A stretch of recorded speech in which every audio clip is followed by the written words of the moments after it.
बहुत बहुत स्वागत है दोस्तों आपका आईएसक्यूब एजुकेशनल ग्रुप पे। और हम लोग पिछले क्लास में हम लोग देख चुके हैं बीपीएससी में जो टारगेटेड सिलेबस क्या होता है, साइंस का, केमिस्ट्री का, फिजिक्स का, बायो का।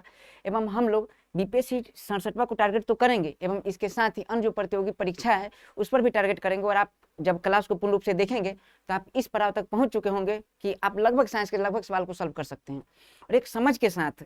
और समस्या मतलब इंपॉर्टेंट इस बात के इसमें है क्या कि आप साइंस को समझना इंपॉर्टेंट है, इसके साथ साइंस के सवाल को डील करना इंपॉर्टेंट है।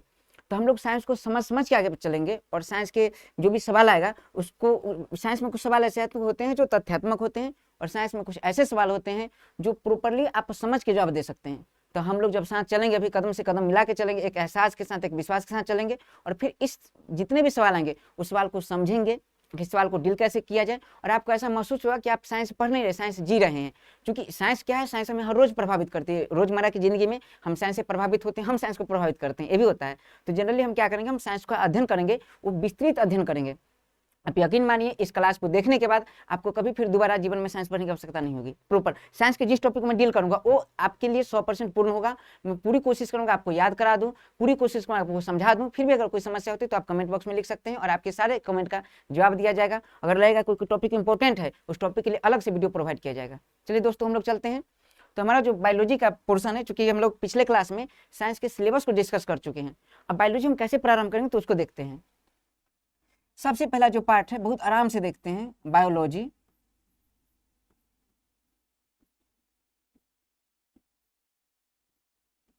तो अगर देखें तो हमें पढ़ना तो बायोलॉजी है, लेकिन थोड़ा सा हम लोग इससे बैकग्राउंड में जाते हैं और देखते हैं तो आपको पता होगा कि एक सबसे, अगर प्राचीन बात करें तो सबसे पहले जो विषय था, विषय क्या था। तो जनरली देखिए, जैसे पृथ्वी की उत्पत्ति हुई, धीरे धीरे धीरे धीरे साइनोबैक्टीरिया जीव की उत्पत्ति हुई, फिर धीरे धीरे धीरे इसके विकास से मानव की उत्पत्ति हुई और मानव में बौद्धिक चेतना आया।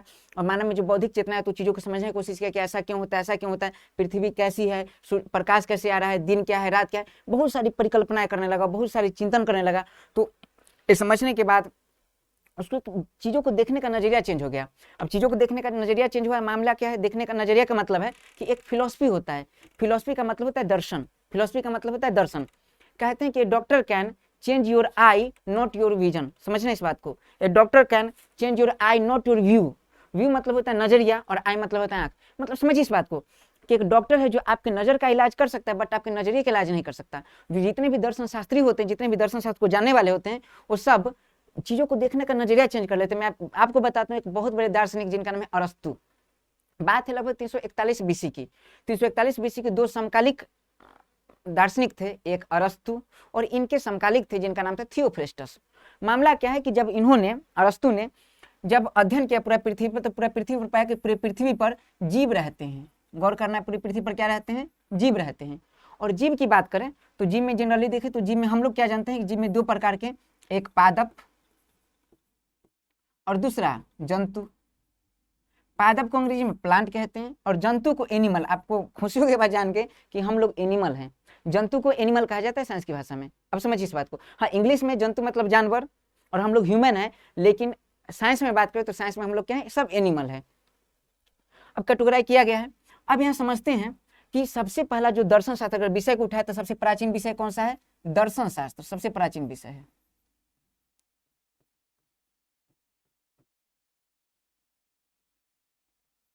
सबसे प्राचीन विषय है दर्शन शास्त्र। अब इसे हम देखने का अगर प्रयास करें दर्शन शास्त्र, तो दर्शन शास्त्र के बारे में, दर्शन शास्त्र के बहुत बड़े विचारक कौन थे, तो दर्शन शास्त्र के बहुत बड़े विचारक थे जिनका नाम था अरस्तु।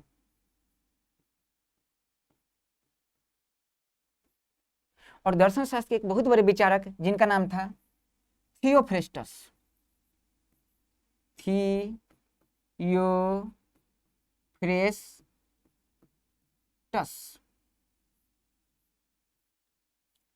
थियोफ्रेस्टस और अरस्तु। लगभग बात है 341 बीसी की, 350 बीसी के आसपास आप मान सकते हैं, क्योंकि एग्जैक्ट तो है नहीं कुछ। अब देखिए 350 बीसी के आसपास मान सकते हैं आप इससे।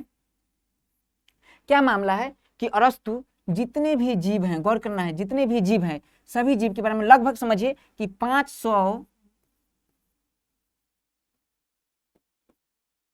प्रकार के जीवों का अध्ययन किया और 500 प्रकार के जीव जितने हैं उन सारे जीवों के लिए एक बुक लिखें और उस बुक में 500 प्रकार के जितने जीव उसके गुण, उसके दोष, उसके जीवन की क्या कलाएं हैं, उसके जीवन मतलब क्या क्या ऐसी पर्यावरण के कौन से ऐसे घटक है जो उस जीव को प्रभावित करते हैं, जीव आखिर कैसे अपघटित होते हैं, जीव में क्या क्या प्रक्रिया होती है, जीव में जैविक अभिक्रिया क्या होती है, इस प्रकार की बातें, उसके लक्षण क्या है, उसके निर्माण की क्या प्रोसेस है, उसके नष्ट होने की क्या प्रोसेस है, इन बातों का विश्लेषण किन्होंने किया? अरस्तु ने। और उस पुस्तक का नाम जो 500 प्रकार के जीव थे, और प्रॉपरली जीव की बात करें तो जीव में क्या, तो जीव में जंतु की चर्चा हुई। और इस पुस्तक का नाम रखा उन्होंने, चूंकि देखिए सभी जीव के उत्पत्ति से लेकर उसके समाप्ति तक का सारा बात लिखा गया, और इसे ही समानतः हम इतिहास कहते हैं, इसीलिए इस पुस्तक का नाम रखा गया हिस्टोरिया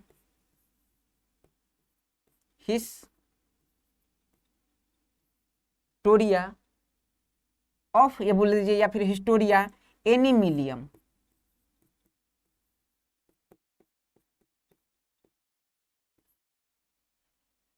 तो पुस्तक का नाम क्या है? हिस्टोरिया एनिमिलियम। इसमें क्या है, तो इस पुस्तक में लगभग 500 प्रकार के जंतु का चर्चा है। अगर बात करें तो थियोफ्रेस्टस, बस इन्होंने क्या किया, जब अरस्तु ने जंतु को चुना तो इन्होंने विस्तृत व्याख्या करने के लिए जंतु छोड़ के, और क्या है जीव का प्रकार? पादप। थियोफ्रेस्टस पादप को चुने, और ये भी लगभग 500 प्रकार के पादप, 500 प्रकार के पादप का विस्तृत विश्लेषण किया, और इस पुस्तक का नाम रखा गया हिस्टोरिया प्लानेटेरियम।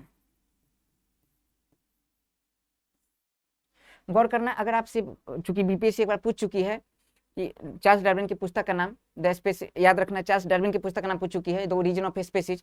अगर आपसे पूछे कई बार कि थियोफ्रेस्टस की पुस्तक का नाम क्या था, तो याद रखना हिस्टोरिया प्लानेटेरियम। अगर पूछे अरस्तु की पुस्तक का नाम क्या था, हिस्टोरिया एनिमिलियम। और दोनों पुस्तक में अगर हिस्टोरिया प्लानेटेरियम में पूछा कि कितने जीव की चर्चा है, कितने पादप की चर्चा है, तो चूंकि पादप कितने हैं, लगभग 500 प्रकार के पादप, 500 प्रकार के पादप, पादप की संख्या 500 नहीं, 500 प्रकार के पादप हैं। अगर पूछे हिस्टोरिया ऑफ एनिमिलियम, इस पुस्तक में कितने जंतु की चर्चा है, कितने प्रकार की जंतु की चर्चा है, तो लगभग 500 प्रकार के जंतु की चर्चा है। अब एक बात समझना है कि बायोलॉजी जनरली ठीक है, ये बातें हैं, हम लोग अभी तक बायोलॉजी तक नहीं पहुंचे, हम लोग दर्शन शास्त्र के बारे में पढ़े। दर्शन शास्त्र में ऐसे विचार थी, क्योंकि दर्शन शास्त्र क्या है, आपको चीजों को देखने का नजरिया चेंज कर देती है। जैसे समझिए इस बात को, हम कहते हैं कि मान लीजिए कोई नेता है और नेता का बॉडीगार्ड है, तो हम लोग सिंपल भाषा में कहते हैं अरे एक बॉडीगार्ड ही तो है। लेकिन अगर देखिए साइकोलॉजी, जो दर्शन शास्त्र के विद्यार्थी होंगे वो इसी को दूसरे नजरिया में कहेंगे, वो कहेंगे कि नेता का जो जीवन है उसकी मुट्ठी में कैद है। समझिए, नेता का जीवन उसकी मुट्ठी में कैद है। दूसरी नजर में कह सकते हैं, नजरिया चेंज है बस। दूसरी नजर में जब मैं कहता हूँ कि नेता का जीवन उसकी मुट्ठी में कैद है, मैंने उसका वैल्यू बढ़ा दिया। जब मैं कहता हूँ कि वो बॉडीगार्ड है, मैंने उसका वैल्यू डाउन कर दिया। अंग रक्षक, अंग की रक्षा करने वाला। देखिए जैसे समझिए ये फिलोसफी है, तो अगर कहे कि दर्शन शास्त्री कौन थे, अरस्तु। दर्शन शास्त्री कौन थे, थियोफ्रेस्टस। थियोफ्रेस्टस ने पादप के बारे में लिखा। पादप के बारे में लिखने का इसका नाम कहते हैं प्लानेटेरियम। इसके बारे में पूरा मतलब उसके प्रारंभ से लेकर उसके अंतिम स्थिति तक लिखा, इसलिए इसे कहते हैं प्लानेटेरियम ऑफ हिस्टोरिया। मतलब अतीत से लेके या वर्तमान तक, इसका क्या मतलब कि पौधे की उत्पत्ति कैसे होती है, उसका नष्ट कैसे होता है, उसमें कौन कौन सी प्रक्रिया होती है, इस बात की विस्तृत व्याख्या थी, इसलिए इसे कहा गया हिस्टोरिया प्लानेटेरियम। इसमें क्या था कि जीव की उत्पत्ति कैसे होती है, जीव में जंतु की उत्पत्ति कैसे होती है एवं उसका समाप्ति कैसे होता है, इसलिए इसे कहा गया हिस्टोरिया एनिमिलियम। ये क्वेश्चन कभी पूछा जा चुका है कि पुस्तक किसका लिखा हुआ है। ये बातें समय चलते रहा, ठीक ठाक चलते रहा। जब आगे आया समय तो धीरे धीरे सन, याद रखना है, सन 1801 में, सन 1801 में याद रखना है, एक साइंटिस्ट थे जिनका नाम था लैमार्क।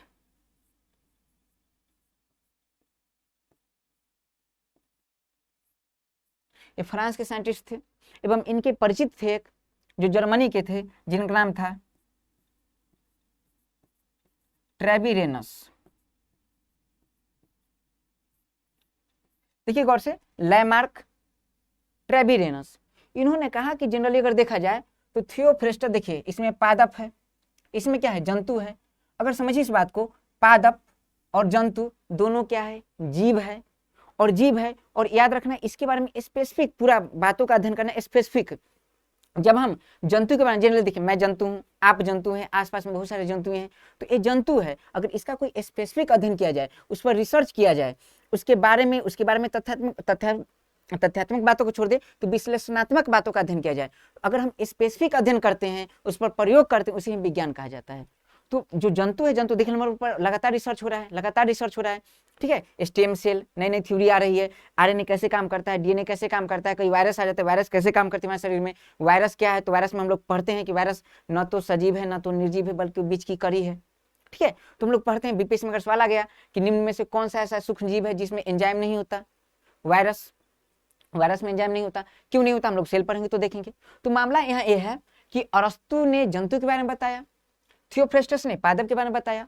तो यहाँ मामला ये बन जाता है कि दोनों तो जीव हैं, और इसके बारे में याद रखना, अभी वर्तमान में इसके बारे में खूब रिसर्च हो रहा है, तभी तो हम लोग रोग से निजात पा रहे हैं, रोग से हम लड़ रहे हैं, कोरोना से लड़ पा रहे हैं, कई प्रकार के महामारी से मुक्ति पा रहे हैं। तो कहीं ना कहीं रिसर्च हो रहा है, इसलिए ऐसा हो रहा है। इसलिए कहा गया कि ठीक है, ये दोनों क्या है, जीव है, और जीव पर हम विश्लेषण कर पा रहे हैं, जीव को हम रिसर्च के माध्यम से पढ़ पा रहे हैं, इस पर एक्सपेरिमेंट कर पा रहे हैं, इसलिए इसे कहा गया जीव विज्ञान। तो लैमार्क और ट्रेविडेनस ने पहली बार जीव विज्ञान शब्द का प्रयोग किया।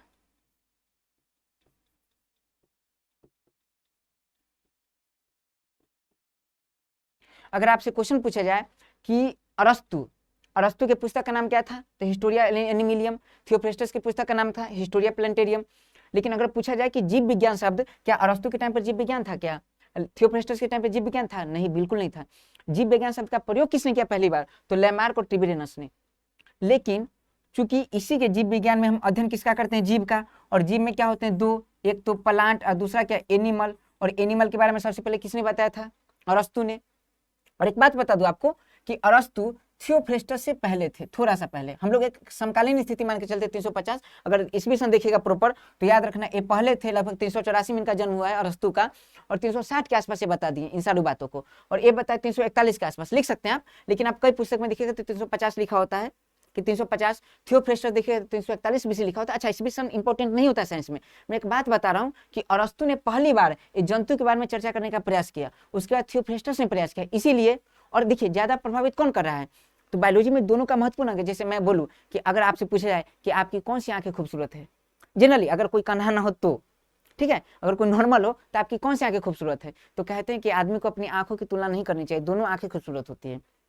बायोलॉजी में जंतु इंपॉर्टेंट है कि पादप इंपॉर्टेंट है? इंपॉर्टेंट दोनों है, दोनों एक दूसरे को प्रभावित कर रहा है। अब सवाल है कि दोनों इंपॉर्टेंट है, लेकिन पहले किसके बारे में चर्चा की गई? जंतु के बारे में, ठीक है। अब जंतु के बारे में चर्चा की गई, इसीलिए अरस्तु को फादर ऑफ बायोलॉजी कहते हैं।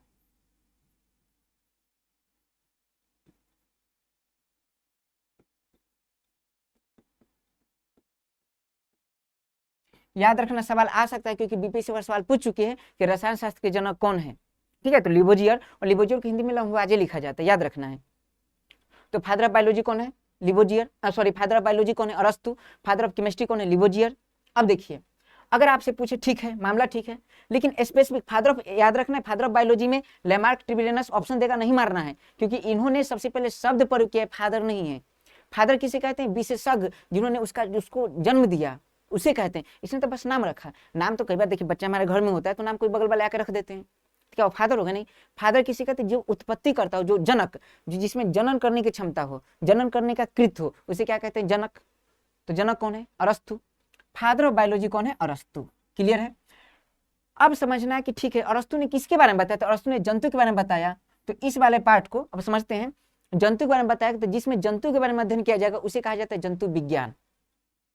तो अरस्तु वाले पार्ट का नाम रखा गया जंतु विज्ञान, और थियोफ्रेस्टस वाला पार्ट उसे कहा गया पादप विज्ञान, और पादप के पूरे समूह को कहा जाता है वनस्पति, इसलिए इसे कहा गया वनस्पति विज्ञान।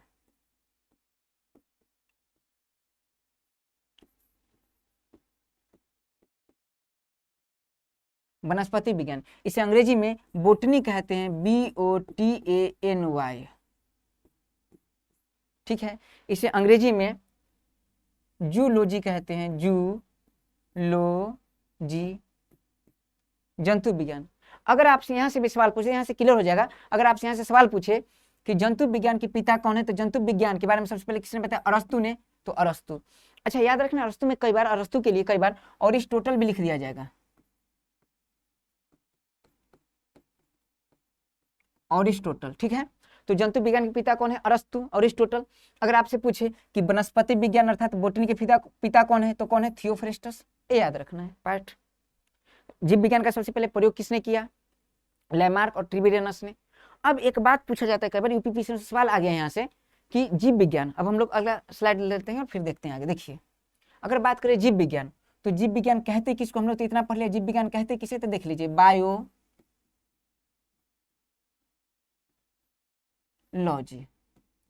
देखिए तो दो शब्दों से मिलके बना है, एक बायोस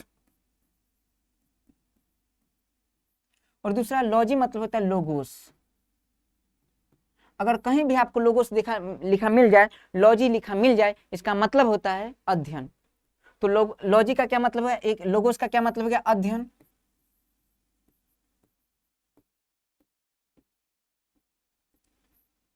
और बायोस का क्या मतलब? बायोस का मतलब है जीवन। कि इसका सिनोनिम्स देखिए तो इसका सिनोनिम्स होता है लाइफ, और लोगोस का मतलब होता है स्टडी। अब यहां समझना है कि the study of life is known as biology. लेकिन समझिए, क्या जीवन के अध्ययन को ही बायोलॉजी कहते हैं? यूपीपीसीएस अब अक्सर लोग ऐसे पढ़ाते हैं और अक्सर लोग पढ़ते भी ऐसे। और यूपीपीसीएस एक बार सवाल पूछ दिया कि हम बायोलॉजी के अंतर्गत अध्ययन करते हैं केवल जीवित उसके बाद जीवित पदार्थों का, उसके बाद है मृत पदार्थों का, यानी जीवित अवशेषों का, मृत अवशेषों का, उसके बाद है जीवित और मृत दोनों का, उसके बाद न जीवित का न मृत का। ऐसा सवाल है। तो लोग कहाँ लगातार, चूंकि सब पढ़े हैं कि जीवन के अध्ययन को बायोलॉजी कहते हैं, सब जीवन में टिक मारते हैं जीवित में। लेकिन याद रखना ऐसा बिल्कुल नहीं है। हम पढ़ेंगे जब, तो जीवन की कई अवस्थाएं होती है। और याद रखना जीवन में प्रॉपर बायोलॉजी में लाइफ का डिफिनेशन है, जीवन का डिफिनेशन है। जीवन सुखजीव का सजीव का डिफिनेशन है, निर्जीव का डिफिनेशन है। और बायोलॉजी में सिर्फ सजीवों का सजीव, देखिए जीव का मतलब है सजीव। तो याद रखना बायोलॉजी में सिर्फ हम सजीवों का अध्ययन नहीं करते, निर्जीवों का भी अध्ययन करते हैं। और सजीव के जो लक्षण हम लोग पढ़ते हैं, कई बार हम पढ़ेंगे तो पता चलेगा कि जो लक्षण सजीव का पढ़ते, जैसे जनन करने की क्षमता सजीव का लक्षण है, जो नहीं कि सभी सजीव में हो ऐसा लक्षण। क्योंकि आप बताइए, जो खच्चर में जनन करने की क्षमता नहीं होती है। आप किसी भी पुरुष को देख लीजिए तो लगभग कहा जाता है बायोलॉजी के हिसाब से 45 साल बाद उनका जनन करने की क्षमता समाप्त हो जाता है। महिला का 45-50 साल के बाद जनन करने की क्षमता समाप्त होती है। क्या वो सजीव नहीं है? सजीव करने के लिए याद रखना है कि सजीव के जो लक्षण लोग प्रॉपर पढ़ते हैं, पोषण, वृद्धि, जनन। वृद्धि की बात कर देख लीजिए, अब मेरा वृद्धि नहीं होगा, क्या मैं सजीव नहीं हूँ? सजीव के जितने लक्षण प्रॉपर हम लोग पढ़ते हैं ना, कि पोषण, वृद्धि, जनन, उत्सर्जन, ये सब। तो जनन कई ऐसे लक्षण हैं जो हो सकते हैं, लेकिन निहित जरूरी नहीं कि सजीव के लिए होना चाहिए। हो सकते हैं तो अच्छी बात नहीं, तो भी कोई ज्यादा समस्या है नहीं। तो हम लोग देखेंगे अभी, जीवन के अध्ययन को बायोलॉजी कहते हैं, सही बात है। लेकिन सिर्फ जीवन के अध्ययन को नहीं, मृत अगर मतलब मृत पदार्थों का, मृत अवशेषों का अध्ययन किया जाए तो उसे भी जीवन कहते हैं, उसे भी बायोलॉजी कहते हैं। बायोलॉजी के अंतर्गत हम लोग डेड बॉडी का भी अध्ययन करते हैं। अब समझिए, पोस्टमार्टम जहाँ हो रही है तो जांच पड़ताल हो रही है कि उसमें क्या क्या कैसे कैसे, उसके बाद अंग क्या काम करते हैं। हम लोग कहीं ना कहीं मरने के बाद ही तो देखिए कि माइंड कितना देर तक जीवित रहती है, किडनी कितना देर तक जीवित रहती है, किडनी कब तक एक्टिव रहता है, ये सब चीज देख पाए। तो कहीं ना कहीं मरने के बाद भी आप देख लीजिए, वायरस में बता रहा हूँ, न सजीव है न निर्जीव है, तो उसका भी तो साइंस के अंतर्गत अध्ययन करते हैं।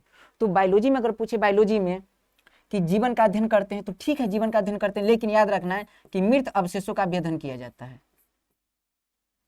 तो एक क्वेश्चन यूपीपीसीएस में पूछा हुआ है, तो अगर आपके सामने अगर ऐसा सवाल आ जाए तो आपको दोनों में टिक आउट करना है, जीवन प्लस मृत दोनों के लिए। तो बायोलॉजी क्या है? तो ठीक है, the study of life is non biology, but ये बात याद रखना है कि डेड का भी अध्ययन करते हैं। आप ये बताइए, रॉबर्ट हुक ने सबसे पहले जिस सेल को खोजा वो डेड सेल है, क्या उसका अध्ययन करते हैं? तो याद रखना है कि study of life is known as biology, ठीक है, पूरा सही नहीं है। ये बातें क्लियर है? तो याद रखना है कि जीवन एवं मृत अवस्था, दोनों अवस्थाओं का अध्ययन ये बायोलॉजी है। दोनों के पारस्परिक संबंध को बायोलॉजी कहते हैं, दोनों के पारस्परिक संबंध के अध्ययन को बायोलॉजी कहते हैं। मामला ठीक है सब? तो चलिए, बायोलॉजी तो हो गया। अब बायोलॉजी के बहुत सारे पार्ट होते हैं, बायोलॉजी के बहुत सारे ब्रांच हैं। उस ब्रांच को हम लोग देखेंगे, उस ब्रांच को कैसे याद रखेंगे? उस ब्रांच को याद रखना बहुत मुश्किल होता है। तो हम लोग इसलिए मिले हैं चूंकि पढ़ाई को आसान कर सके और जो चीज को समझने में जटिलताएं होती है उसको आसानी से समझ पाए। चलिए, तो हम अगला स्लाइड लेते हैं, स्लाइड और देखते हैं अगला में बायोलॉजी के पार्ट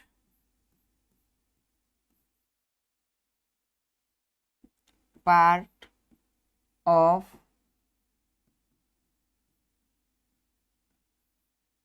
बायोलॉजी। अब देखिए, उसको समझने के लिए हम लोग देखते हैं प्रॉपर्ली। देखिए, बायोलॉजी के पार्ट कौन कौन थे? तो बायोलॉजी के पार्ट था एक जूलॉजी,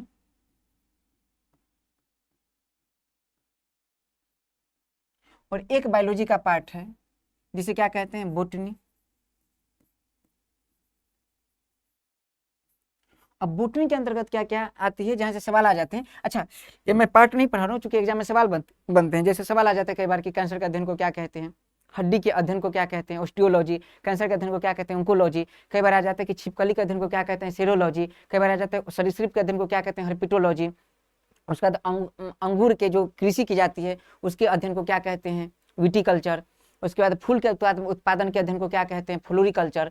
फूल के अध्ययन को क्या कहते हैं, एंथोलॉजी। इस टाइप का सवाल आ जाता है। कवक के अध्ययन को क्या कहते हैं, माइकोलॉजी। सवाल के अध्ययन को क्या कहते हैं, फाइकोलॉजी। इस टाइप के बहुत सारे सवाल आ जाते हैं। तो हाँ, जिसका उपयोग, जैसे मैं ये नहीं बताऊंगा अभी कि कोशिका के अध्ययन को साइटोलॉजी कहते हैं, जब मैं सेल पढ़ाऊंगा तो सेल में इन बातों को बताऊंगा। उत्तक के अध्ययन को हिस्टोलॉजी कहते हैं, जब उत्तक पढ़ाऊंगा तो बताऊंगा। यहाँ हम लोग जो याद रखना है, बायोलॉजी में ज़्यादा नहीं आ सकते हैं, जहाँ जिस आयाम बायोलॉजी में जब हम लोग कंपटीशन का तैयारी करते हैं तो बायोलॉजी के मूल बातों को पढ़ते हैं, सारा हर एक पॉइंट पे बात नहीं करते हैं। फिर भी हम कोशिश करेंगे कि आपको बायोलॉजी के साथ मोहब्बत हो जाए, बायोलॉजी समझ में आने लगे, बायोलॉजी आपका इंटरेस्टिंग सब्जेक्ट बन जाए। मैं ऐसा कोशिश करूंगा। तो हम लोग उस पार्ट को देखेंगे जहाँ से सवाल लगातार बनते हैं। तो बोटनी में हम लोग क्या करेंगे, यहाँ से क्या करेंगे कि नॉर्मली हम लोग दोनों को समझने के लिए हम ये देखते हैं कि बोटनी मतलब वनस्पति, जूलॉजी मतलब जंतु। तो दोनों का बताइए, दोनों का आश्रय कहाँ है, तो दोनों निर्भर कहाँ रहते हैं, पेड़ पे, सॉरी जमीन पे, भूमि पे। तो हम लोग सबसे पहले भूमि बनाते हैं, चित्र के माध्यम से हम यहाँ से निकालेंगे आंसर सब कुछ। भूमि बनाते हैं। इसके बाद बताइए भूमि है, तो अगर मान लीजिए भूमि है, अगर आपसे सबसे पहला सवाल यही पूछ लिया जाए कि भूमि के अध्ययन को क्या कहते हैं, तो भूमि के अध्ययन को याद रखना है, पेडोलॉजी कहते हैं। जमीन के अध्ययन को, मृदा के अध्ययन को पेडोलॉजी कहा जाता है। हम लोग देखते हैं। तो हो गया ये। मान लीजिए कि ये वाला जो है, ये वाला पूरा ये है जलोढ़ मिट्टी,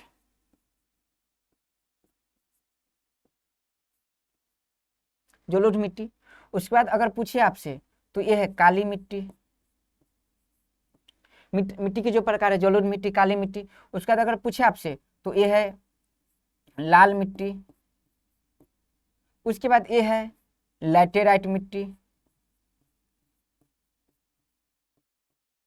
उसके बाद अगर पूछे ये है चिकनी मिट्टी।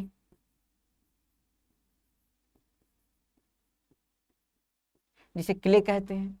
अब देखिए, मान लीजिए मिट्टी है, मिट्टी का प्रकार है। जलोढ़ मिट्टी की बात करें तो जलोढ़ मिट्टी में आपको पता होना चाहिए कि जलोढ़ मिट्टी में अगर बात करें तो जलोढ़ मिट्टी में फास्फोरस और नाइट्रोजन की मात्रा कम होती है और पोटाश की मात्रा सर्वाधिक होती है। तो जलोढ़ मिट्टी में किसकी मात्रा अधिक होती है, पोटाश की मात्रा। पोटाश को हम क्या लिख सकते हैं, इसकी मात्रा अधिक होती है। आप याद कर लीजिए कि जलोढ़ मिट्टी में पोटाश की मात्रा अधिक होती है और नाइट्रोजन फास्फोरस की मात्रा कम होती है। ठीक है। काली मिट्टी की बात करें तो काली मिट्टी में अगर देखें ठीक से, तो काली मिट्टी, एक बात करते हैं हम लोग, सब ज्योग्राफी का टॉपिक है, हम लोग उतना यूज करते हैं जितना बायोलॉजी में यूज हो फिलहाल। तो एक बात याद रखना कि लाल मिट्टी में, अगर लाल मिट्टी कहें तो लाल मिट्टी में अंगूर की खेती होती है। लाल मिट्टी में, तो लाल मिट्टी में जो पेड़ बनाएंगे अंगूर की बनाएंगे।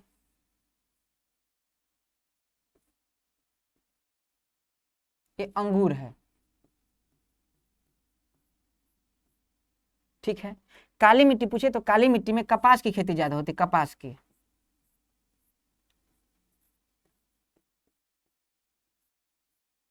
ठीक है। जलोढ़ मिट्टी में नॉर्मली सभी प्रकार के वृक्ष हो सकते हैं, तो बड़ा सा वृक्ष बनाता हूं। ठीक है। आगे याद रखना है लैटेराइट मिट्टी, लाल मिट्टी कम उपजाऊ होती है, इस बात को भी याद रखें। लाल मिट्टी की अम्लीय मान सबसे कम होती है बाकी सारे मिट्टी में। अच्छा, चिकनी मिट्टी से बीपीएससी सवाल पूछूंगा कि चिकनी मिट्टी की खास विशेषता क्या है, तो चिकनी मिट्टी की खास विशेषता है कि चिकनी मिट्टी, याद रखना, इसमें रंध्र बहुत ज्यादा होता है। रंध्र बहुत ज्यादा होने के कारण जल का अवशोषण सबसे अधिक होता है। तो अगर आपसे पूछे जल का अवशोषण सबसे अधिक होता है, इसे क्या कहते हैं, तो इसे कहा जाता है केशिकत्व। केशिकत्व सबसे अधिक है किसमें, चिकनी मिट्टी में। अब हम लोग यहाँ से देखते हैं लैटेराइट में। लैटेराइट में याद रखना है कि कुछ मतलब कहते हैं कि झाड़ी जैसा पदार्थ हो सकता है, झाड़ी जैसे कटीला वगैरह सब झाड़ी।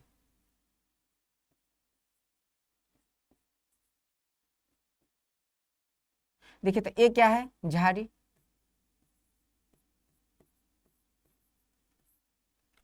अब यहीं से सवाल अगर आ जाए, समझिए इस बात को, अगर पूछे कि ये सब क्या है, मिट्टी है, जलोढ़ मिट्टी, काली मिट्टी, लाल मिट्टी, लैटेराइट मिट्टी, चिकनी मिट्टी।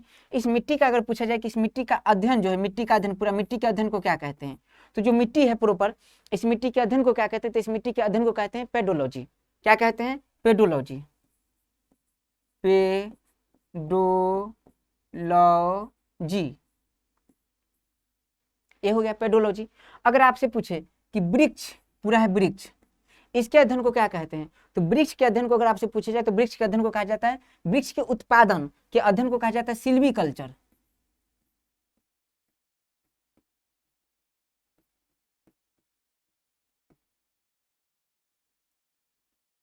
सिल्वीकल्चर। अगर आपसे पूछे कपास के अध्ययन को क्या कहते हैं, तो कपास के अध्ययन को, चूंकि कपास में कॉटन कहते हैं, तो कपास की जो उत्पादन किया जाए उसके अध्ययन को कहा जाता है कॉटन कल्चर।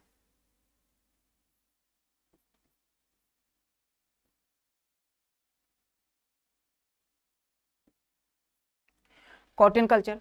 अगर पूछे कि अंगूर के उत्पादन या अंगूर की खेती को क्या कहते हैं, तो अंगूर की खेती के अध्ययन को कहा जाता है वीटी कल्चर। ये बहुत इंपॉर्टेंट सवाल है, याद रखना आपको। एक सेल्वी कल्चर, ये पूछा जा चुका है। पेडोलॉजी पूछा जा चुका है।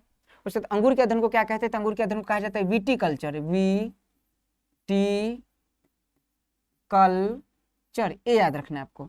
झाड़ी के अध्ययन को क्या कहते हैं, तो झाड़ी के अध्ययन को कहते हैं डेंड्रोलॉजी। क्या कहा जाता है? डेंड्रोलॉजी।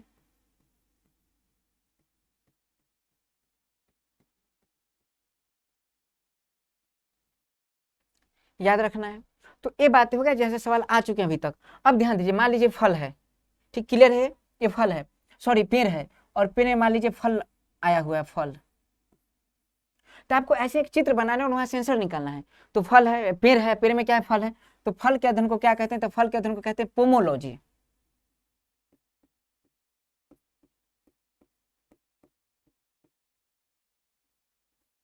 कैसे याद रखेंगे? देखिए पोमीग्रेनेट, तो पोमी क्या है? फल है, तो उसी से याद रखेंगे पोमोलॉजी। पोमोलॉजी क्या है? फल के अध्ययन को पोमोलॉजी कहते हैं, फल के अध्ययन को पोमोलॉजी कहते हैं। पेडोलॉजी क्या है? जमीन के अध्ययन को, मिट्टी के अध्ययन को, मृदा के अध्ययन को क्या कहते हैं? पेडोलॉजी कहते हैं। वृक्ष के उत्पादन के अध्ययन को क्या कहते हैं? सिल्वी कल्चर कहते हैं। उसके बाद बात करें कॉटन कल्चर, कॉटन कल्चर, कपास के अध्ययन को कॉटन कल्चर कहते हैं। अगर पूछे कि अंगूर के अध्ययन को, अंगूर के अध्ययन को विटी कल्चर कहते हैं। झाड़ी के अध्ययन को क्या कहते हैं? डेंड्रोलॉजी कहते हैं। लेकिन एक बार सवाल जब पूछेगा डेंड्रोलॉजी किससे संबंधित है, ऑप्शन में था झाड़ी नहीं था, ऑप्शन में वृक्ष था। तो ऐसी स्थिति में अगर वृक्ष मिले तो वृक्ष में टिक माना जा सकता है, क्योंकि झाड़ी, हालांकि बायोलॉजी में पढ़ेगा आप, झाड़ी वृक्ष में अंतर होता है, लेकिन मानते हैं एग्जाम वाले, तो आप झाड़ी वृक्ष में टिक मार सकते हैं। एक क्वेश्चन बीपीएससी में पूछा गया है कि चिकनी मिट्टी में सबसे अधिक कौन सी प्रक्रिया सर्वाधिक होती है? तो केशिकत्व, कैपिलरी, ये प्रोसेस सबसे अधिक होती है। क्या होता है? तो चिकनी मिट्टी में जब पानी डालेगा तो पानी को बहुत तेजी से अवशोषित कर लेती हो, पानी को बहुत तेजी से गति कराती है, तो इसे कहा जाता है कैपिलरी, कोशिकत्व, केशिकत्व। तो ये हमारा हो गया मामला थोड़ा सा। अब और भी पार्ट हम देखते हैं। अब समझना है, मान लीजिए कि अभी जंगल है, एक मिनट से अगले स्लाइड में देखते हैं कि मान लीजिए कि ठीक है ये जमीन, अच्छा फिर से बताएं मुझे, मृदा के अध्ययन को क्या कहते हैं? पेडोलॉजी। अब समझिए, मान लीजिए चींटी मिला कहीं, चींटी, तो आपको पता होना चाहिए कि चींटी पर बहुत प्रकार के रिसर्च किए जाते हैं। क्यों रिसर्च किए जाते हैं?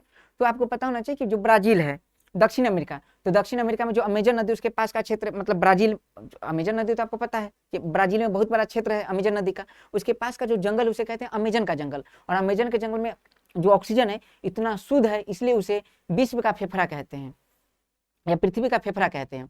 अब मामला हुआ कि जब वहाँ दक्षिण अमेरिका में जब साइंटिस्ट रिसर्च के लिए वहाँ गए, तो रिसर्च के लिए जाने के बाद वहाँ कुछ चींटी, एक अलग प्रकार की चींटी होती है, मतलब लाल चींटी, जो एक बार आपको अगर डंक मार दे तो बहुत सारा दर्द होता है, बहुत ज़्यादा दर्द होता है। तो चींटी जो है, याद रखना, जो चींटी है, वो चींटी जब वहाँ के वैज्ञानिकों को डंक मार दी, तो डंक मारने के बाद बहुत ज़्यादा दर्द होने लगा, पेन। तो साइंटिस्ट ने सोचा कि ऐसा हुआ क्यों?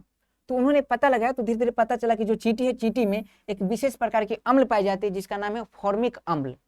क्या नाम है उसका? फॉर्मिक अम्ल।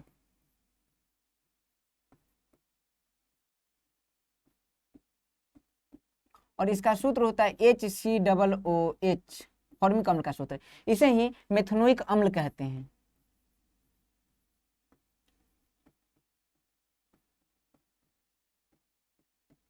और जब ये हमारे शरीर में चली जाती है तो जाने के बाद हमें शरीर में लैक्टिक अम्ल बना देती है, लैक्टिक अम्ल। और यही लैक्टिक अम्ल जब हमारे मांसपेशियों में जमा हो जाती है, तो अब हमारे मांसपेशी में अब आईबीए शोषण होने लगता है और इसके कारण हमारा मांसपेशी दर्द करने लगता है। तो याद रखना किसके कारण दर्द हुआ? लैक्टिक एसिड के कारण। लेकिन चींटी कौन सा एसिड छोड़ती है? जब गिफ्ट देती है, डंक मारती है, तो कौन सा एसिड छोड़ती है? फॉर्मिक एसिड छोड़ती है, जिसका दूसरा नाम क्या है? मेथनोइक अम्ल।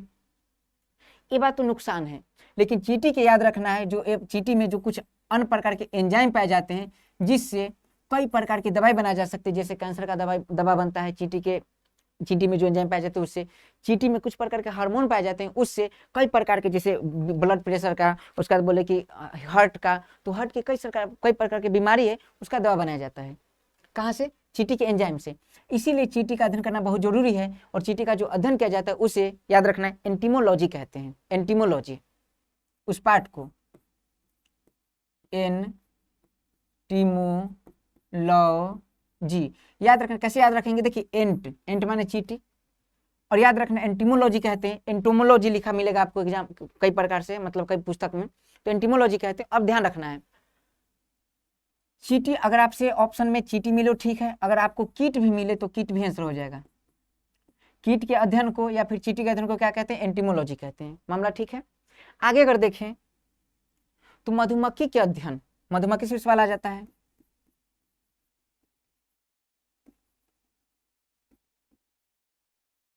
तो मधुमक्खी पालन बोले या फिर मधुमक्खी के अध्ययन की बात करें तो इसके अध्ययन को कहा जाता है एपीकल्चर।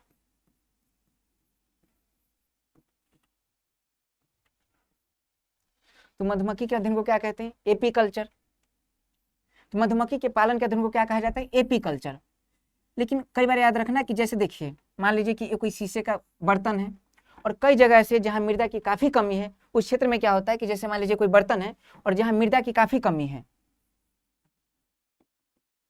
मृदा की काफी कमी कहाँ होगी? तो वैसे क्षेत्र जो पर्वतीय क्षेत्र हो, जैसे उत्तराखंड का क्षेत्र हो, हिमालय के पास का क्षेत्र हो, हिमालय के तराई वाले क्षेत्र हो, नेपाल के तराई वाले क्षेत्र हो, मृदा उपजाऊ मृदा नहीं है। अब उपजाऊ मृदा नहीं, जैसे क्या लाल मृदा, तो लाल मृदा का पीएच वैल्यू काफी कम, और पीएच वैल्यू कम होने के कारण वह मृदा उपजाऊ नहीं है। तो ऐसे क्षेत्रों में एक अन्य प्रकार से नई तकनीक के साथ कृषि किया जाता है जिसे हाइड्रोफोनिक्स कहा जाता है। इसमें मामला क्या है कि कांच का बर्तन है, प्रॉपर एक बड़ा सा लिया जाता है, कांच का बड़ा सा बर्तन बनाया जाता है, बहुत बड़ा, जिसे हम समानता कह सकते हैं छोटी तालाब जैसा बना दिया गया, और इसमें ऐसे जल रख देते हैं ऐसे, और इसमें याद रखना कि एक ऐसा सिल्ली, कांच की सिल्ली में छोटा छोटा छिद्र करके ऐसे फंसा देते हैं और इसमें वृक्ष समाहित कर देते हैं ऐसे, और इसमें इसके नीचे जो जल का भाग था ऐसे, इसमें मत्स्य पालन भी कर सकते हैं। अगर इसमें मछली को पाला जाए, याद रखना इसमें मछली को पाल दिया जाए तो मछली के पालन को कहा जाता है पीसी कल्चर। क्योंकि पीसी एक ग्रीक वर्ड है, पीसी का मतलब होता है फिश, याद रखना है पीसी का स्पेलिंग होगा PISCI। पीसी एक ग्रीक वर्ड है जिसका मतलब होता है फिश, ठीक है, पीसी का मतलब फिश। अब समझिए इस बात को, अगर मछली को पाला जाए तो मछली को प्रॉपर अगर पाला जाए तो इसे कहा जाता है पीसी, और किसी चीज के उत्पादन को कहा जाता है कल्चर, तो पीसी PISCI और कल्चर CULTURE, पीसी कल्चर, इसे मत्स्य पालन कहते हैं। अब समझिए, अब मत्स्य जिस प्रकार की पदार्थ एक्सट्रैक्ट करेगी, मतलब जिस प्रकार की पदार्थ निकालेगी, अब समझिए उसमें क्या नाइट्रोजन की मात्रा अधिक होगी, और नाइट्रोजन हम जानते हैं किसी प्रकार के पादप के विकास के लिए काफी जरूरी है। तो यहाँ जो पौधा हम लगाएं, इसमें रंध्र में जो पौधा लगाएं, उस पौधे में ये नाइट्रोजन उर्वरक का काम करेगी और इस प्रकार के पौधे का विकास तेजी से होगा। अब देखिए यहाँ मृदा नहीं है फिर भी पौधे का विकास ठीक से हो रहा है। अब देखिए इसमें क्या है, तो इसमें पानी भी है, पानी को कहा जाता है हाइड्रो, और पौधे इस प्रकार के पौधे को कहा जाता है जो पौधे प्रॉपर जिसमें जड़ का अभाव, मतलब मिट्टी जिसका, वैसा पौधा जिसका जड़ मिट्टी से न जुड़ा हो, उसे कहा जाता है फोनिक्स।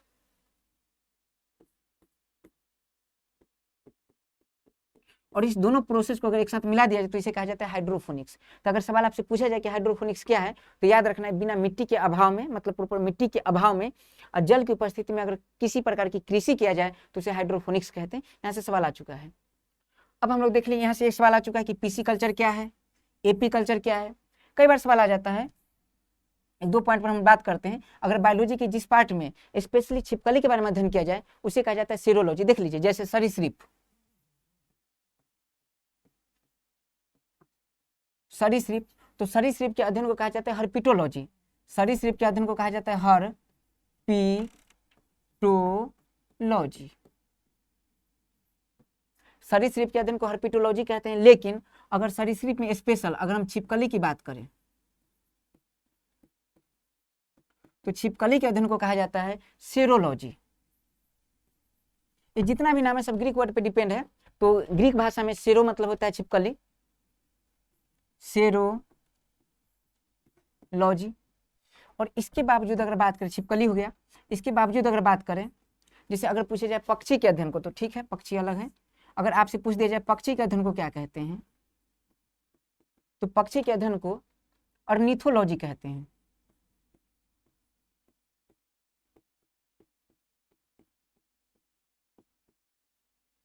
तो अगर आपसे पूछा जाए, एग्जाम में आ चुका है सवाल, सौंदर्य के अध्ययन को क्या कहते हैं, तो सौंदर्य के अध्ययन को कहा जाता है कालोलॉजी।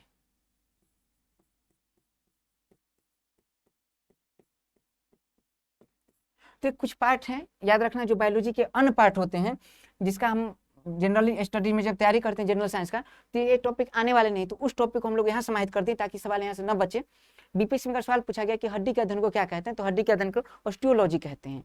तो याद रखना है, सौंदर्य के अध्ययन को कालोलॉजी कहते हैं, पक्षी के अध्ययन को ऑर्निथोलॉजी कहते हैं, छिपकली के अध्ययन को सेरोलॉजी कहते हैं, सरीसृप के अध्ययन को हर्पिटोलॉजी कहते हैं। और जब जल के साथ पौधा को उगाया जाए तो उसे कहा जाता है हाइड्रोफोनिक्स। मत्स्य पालन के अध्ययन को कहा जाता है पिसिकल्चर। उसके बाद अगर पूछे मधुमक्खी पालन के अध्ययन को कहा जाता है एपीकल्चर। और रेशम कीट पालन, इसका भी पालन मतलब अध्ययन होता है, उसे कहा जाता है सेरीकल्चर। याद रखना ये बातें भी, रेशम कीट पालन का अध्ययन, इसे कहते हैं सेरीकल्चर। सेरीकल्चर। तो यहाँ से सवाल बनते हैं अक्सर। और बाकी जो पार्ट हो जाता है, जैसे ब्लड के अध्ययन को क्या कहते हैं, एंजाइम के अध्ययन को क्या कहते हैं, हार्मोन के अध्ययन को क्या कहते हैं, तो हम लोग प्रॉपर्ली जब बायोलॉजी में इन करेंगे, तुम्हारा पहला पार्ट होगा सेल, और सेल के अध्ययन को साइटोलॉजी कहते हैं। उसके बाद का पार्ट होगा उत्तक, उत्तक के अध्ययन को हिस्टोलॉजी कहते हैं। उसका जो पार्ट आएगा, तो जैसे हार्ट आ गया तो हार्ट के अध्ययन को कार्डियोलॉजी कहते हैं। तो हम लोग जैसे जैसे इन करेंगे तो इस पार्ट को से रिलेटेड जो बातें हम लोग देखते रहेंगे।